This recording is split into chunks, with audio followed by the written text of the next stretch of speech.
কে সেই অভিশপ্ত জালেম যার ছুঁড়ে মারা পাথরের আঘাতে আমাদের প্রিয় নবী হযরত মুহাম্মদ সাল্লাল্লাহু আলাইহি ওয়াসাল্লামের পবিত্র দাঁত মুবারক ভেঙে গিয়েছিল?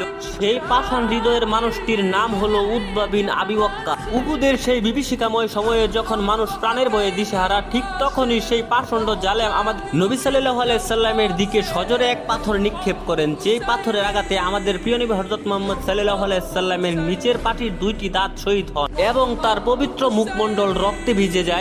এবং ঠিক সেই মুহূর্তে কাফের ইবনে কামিয়া নামক আরেক জালেম তা মহানবী সাল্লাল্লাহু আলাইহি সাল্লামের চেহারায় আঘাত করে এবং সে আঘাত এতটাই তীব্র হয়েছিল যে তিনি গর্তের ভিতরে পড়ে যান। তখন চারদিকে মানুষ চিৎকার করে বলতে লাগলো, আমাদের প্রাণের নবী নাকি আর বেঁচে নেই। তখন আমাদের প্রিয় নবী হযরত মুহাম্মদ সাল্লাল্লাহু আলাইহি সাল্লাম ব্যথায় কাতর হয়ে সেই গর্তে বসে তাদেরকে ক্ষমা করে উল্টো তাদের জন্য দোয়া করলেন। এতটা দয়ালু একমাত্র আমাদেরই প্রাণের নবী হযরত মুহাম্মদ সাল্লাল্লাহু আলাইহি সাল্লাম। আমাদের নবীকে ভালোবেসে থাকলে আমাদের নবীর